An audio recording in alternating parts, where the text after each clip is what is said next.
Guys, আমার মতো কে কে মাটির চুলায় রান্না করছেন? আসলে অনেকেই করছেন যারা খুব কমই মাটির চুলা ইউজ করেন, আর যারা একেবারেই করছেন না। আমার তো এখন আমি ছোট থেকে তো আম্মু করতো, দেন যখন থেকে আমার পড়াশোনা চাকরি বাইরে চলে গেছে তখন থেকে আর মাটির চুলার খাবার এবং কি রান্না মোটেও হয় না। সো নানি বাসায় চলে আসলাম, যদিও নানু নেই, মামা আছে। তো নিজের হাতে মাটির চুলায় রান্না করলাম, হাতে কালি লাগাইলাম। তো পরিষ্কারভাবে পরিচ্ছন্নতাভাবে রান্না করা খাওয়া। আমি এখানে অলমোস্ট 4 দিন ছিলাম, 4 দিনই রান্না করছি। এটার মধ্যে একটা অন্যরকম একটা মজা ছিল।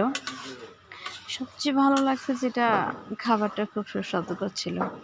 কারণ আমরা তো গ্যাসের চুলায় খাচ্ছি, কারেন্টের চুলায় খাচ্ছি, বাট চুলার মধ্যে মাটির চুলার মধ্যে খুব কম।